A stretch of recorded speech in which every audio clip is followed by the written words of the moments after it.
Welcome everybody, and today's story is The Halloween Tree.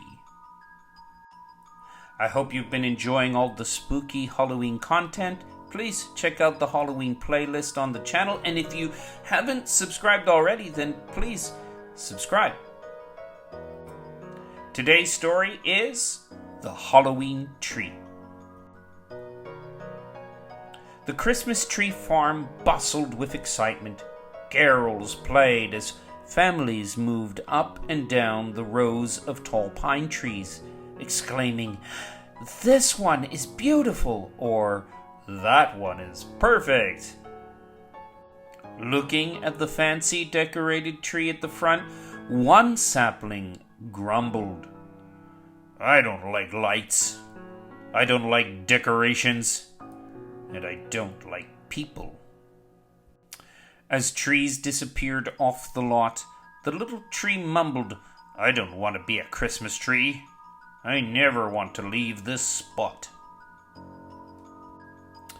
The little tree listened as the other saplings buzzed with anticipation. "I can't wait," a sprout whispered.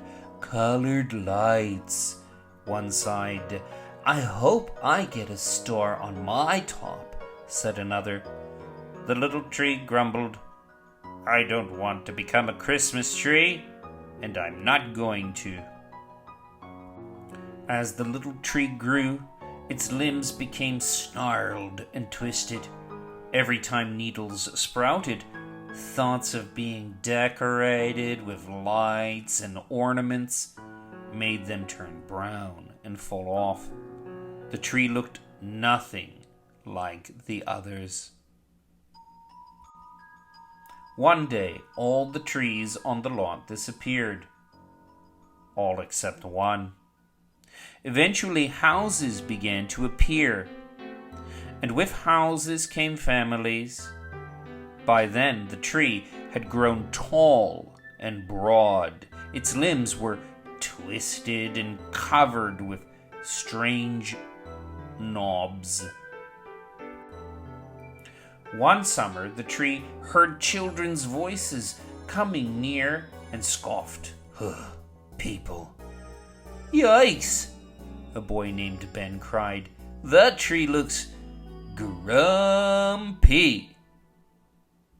"I like it," his sister Sarah said as she touched a branch. "It's so creepy, I dare you to climb it."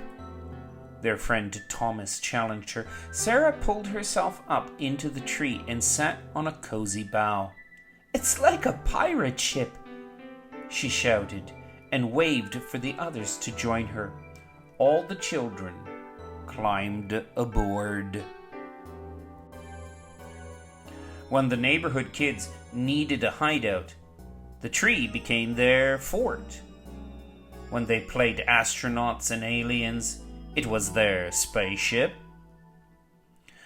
And one foggy day, the tree even turned into a dragon. When winter came, a cold wind blew, and the children didn't come outside to play. The tree, with its limbs empty, stood all alone. On a snowy afternoon, the tree watched as Sarah and Ben's father carried a large bundle into the house. That night, a Christmas tree appeared in the window. I don't like lights. I don't like decorations. And I don't like people," the tree whispered, but it couldn't turn away. The next year, the same thing happened. The kids played in the branches until the snow began to fall. And the tree wished for lights, decorations, and people. Things it had never wanted before.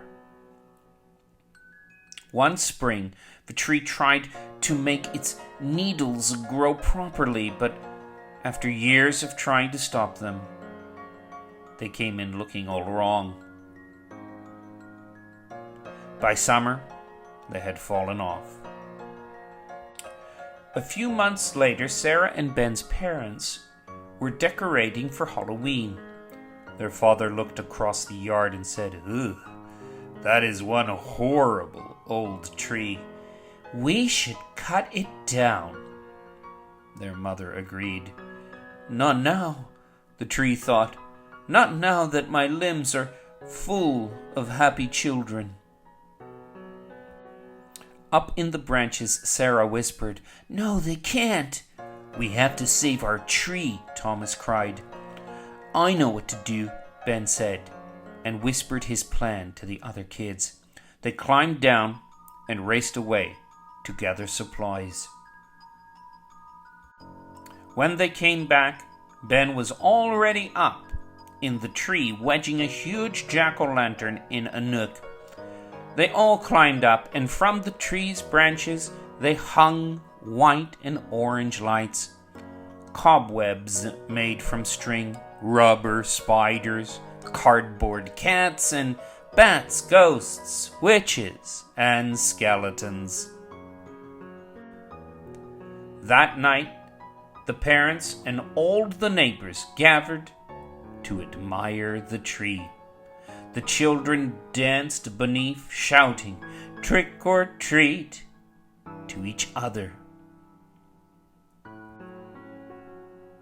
"I guess I was wrong," the tree thought. "I do like lights. I do like decorations. And I do like people. I love being a Halloween tree." All right, that is the Halloween tree. If you made it to the end of the story, you are amazing. That is the last in our Halloween storybooks this season. But coming soon is Christmas, and we've got lots of interesting stuff planned for the channel. So please stay tuned. If you like the story, please like, share, and subscribe, and I will see you soon. That's all, folks.